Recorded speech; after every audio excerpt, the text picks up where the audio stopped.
Hello viewers. So, already CTET free classes అని చెప్పాను. So, already మనము రీడింగ్ టైప్స్ అనేది కంప్లీట్ చేసాము ఇంగ్లీష్ నుంచి. సో, సీడీపీకి సంబంధించి నేను క్లాసెస్ అయితే స్టార్ట్ చేస్తాను. So important, very important topic Jean పియాజే యొక్క కాగ్నిటివ్ డెవలప్‌మెంట్ స్టేజెస్ అనమాట. ఇది చాలా ఇంపార్టెంట్ టాపిక్. దీని నుంచి క్వెషన్స్ రాకుండా అయితే ఉండవు. నేను మినిమమ్‌గా చెప్తున్నాను. మినిమమ్ 2 మార్క్స్ అయినా ఖచ్చితంగా వస్తాయన్నమాట. సో, సీడీపీ అనేది చాలా మంచి scoring subject.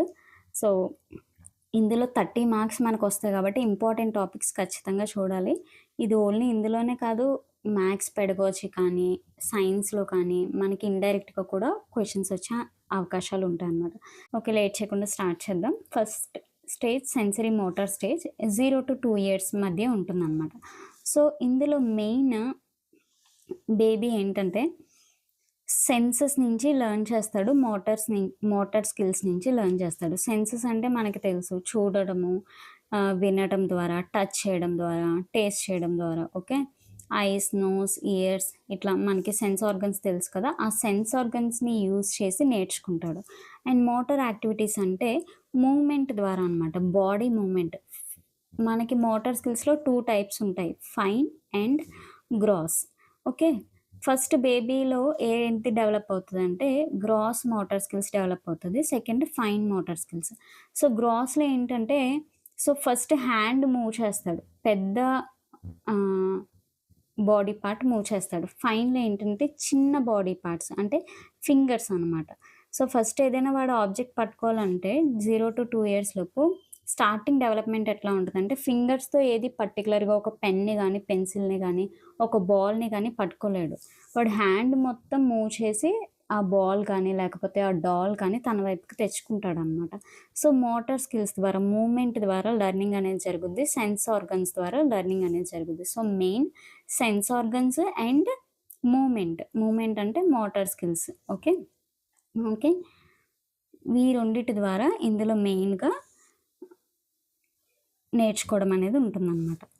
So, next features చూద్దాము. సో, ఫీచర్స్‌లో ఏంటంటే మెయిన్‌గా ఒక్క నిమిషం. Yeah! Reflex reflexes and coordination. Okay. Reflex actions like sucking, grasping, crying అనేవి జరుగుతూ ఉంటాయి. ట్రయల్ అండ్ ఎర్రర్ లెర్నింగ్ అనేది చేస్తాడు. కొన్ని యాక్షన్స్ తనకి ఏదైతే ప్లెజర్ తీసుకొస్తుందో, ఏదైతే ఇంట్రెస్టింగ్‌గా ఉందో అటువంటి పనులు ఎక్కువ చేస్తూ ఉంటారనమాట. ఫర్ ఎగ్జాంపుల్ ఏదైనా టాయ్‌ని షేక్ చేస్తూ ఉండడం. ఆ సౌండ్ వాడికి నచ్చితే ఆ టాయ్‌ని షేక్ చేస్తూ ఉండడము. ఏదైనా మూవ్‌మెంట్ జరుగుతుందనుకో, ఒక బొమ్మని మనం అటు ఇటు మూవ్ చేస్తే వాడి ఐ మూవ్‌మెంట్ కూడా అటు ఇటు షిఫ్ట్ అవుతూ ఉంటుంది. సో, ఏవైతే వాళ్ళకి ఇంట్రెస్టింగ్‌గా ఉన్నాయో వాటి మీద అటెన్షన్ పే చేస్తారు.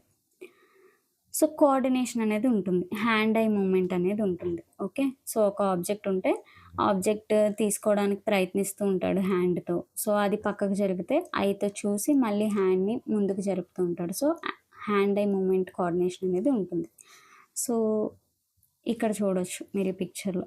వాడట్లా ఏదైతే వాడికి ఇంట్రెస్టింగ్‌గా ఉందో దాని వైపు దృష్టి పెడుతూ ఉంటాడు. ఓకే.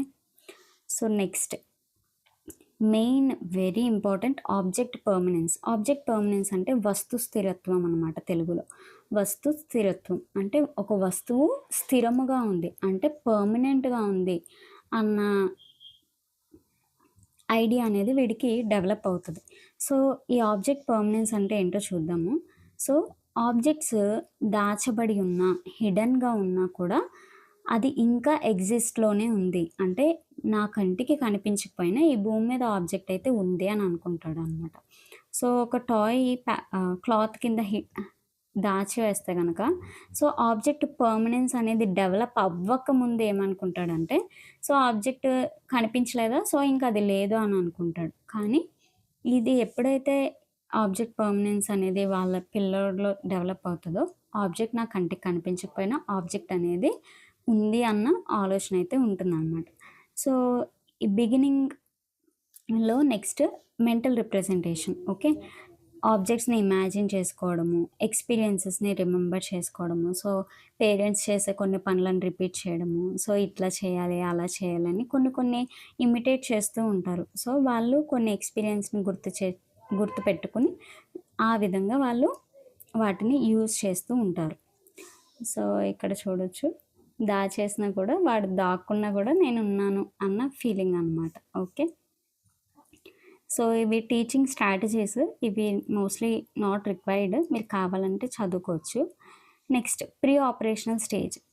సో, ఇందులోని మెయిన్ ఐడియా ఏంటంటే, ఈ స్టేజ్‌కొచ్చేసరికి పిల్లలు లాంగ్వేజ్‌ని యూజ్ చేస్తారు, సింబల్స్‌ని యూజ్ చేస్తారు, ఇమాజినేషన్‌ని యూజ్ చేస్తారు. కానీ లాజికల్ థింకింగ్ అనేది ఫుల్‌గా డెవలప్ అవ్వదు. సో, ఇందులో ఏంటంటే పిల్లలు సింబల్స్‌ని యూజ్ చేస్తారు. ఏదైనా ఆబ్జెక్ట్‌ని రిప్రజెంట్ చేయడానికి. ఫర్ ఎగ్జాంపుల్ ఏదో ఒక కర్ర పట్టుకొని, ఏ ఇది కత్తిరా అని చెప్పేసి ఆడుతా ఉంటారు. ఓకే. సో, ఆ విధంగా అనమాట. ఒక ఆబ్జెక్ట్ తీసుకొని ఇది ఒక స్వార్డ్.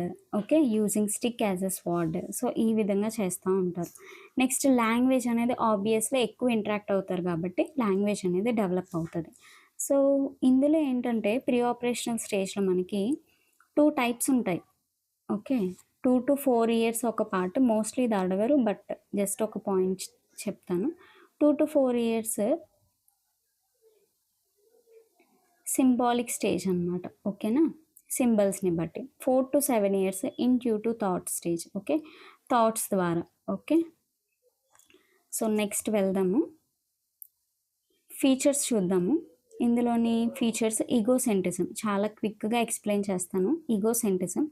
సో, ఈగోసెంట్రిజంలో పిల్లోడు ఏమనుకుంటాడంటే, వాడ్ ఏదైనా వాడి వ్యూ పాయింట్ నుంచి ఆలోచిస్తాడు. సో, పక్కన వాళ్ళ వ్యూ పాయింట్ కన్సిడర్ చేయరనమాట. ఓకే.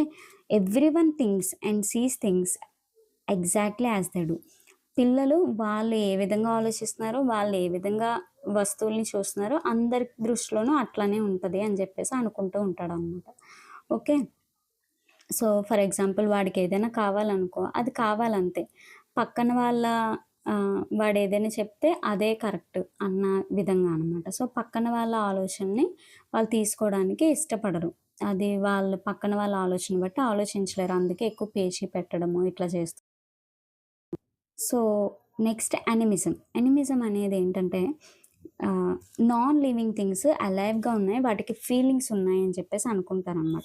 ఫర్ ఎగ్జాంపుల్ చిన్న పిల్లలు ఏదైనా డాల్ తీసుకుంటారు. బొమ్మ తీసుకొని, టెడ్డీ బేర్ తీసుకొని, అది నిజంగా ఉందని దానికి పిల్లలు ఆడుకుంటున్నప్పుడు వాటికి తినిపించడము, స్నానం చేపించడము, పడుకోబెట్టడము, ఇట్లా బార్బీ బొమ్మలతోనూ, టెడ్డీ బేర్స్ బొమ్మలతోనూ ఆడుతా ఉంటారు. సో, నాన్ లివింగ్ థింగ్స్ బతికే ఉన్నాయి. వాటికి కూడా ఫీలింగ్స్ ఉన్నాయన్న ఫీలింగ్ అనేది యానిమిజం అనమాట.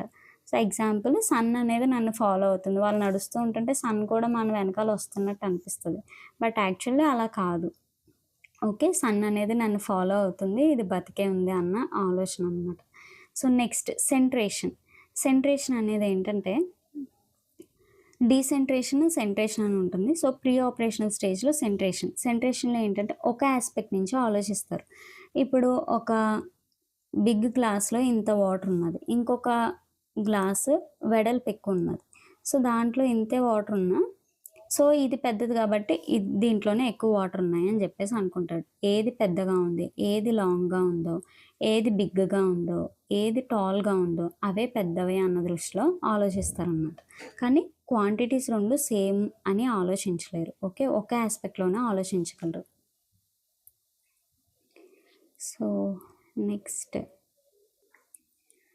Lakh of conservation. కన్జర్వేషన్ అంటే ఏంటంటే, షేప్ మారినా క్వాంటిటీ మారదు అని.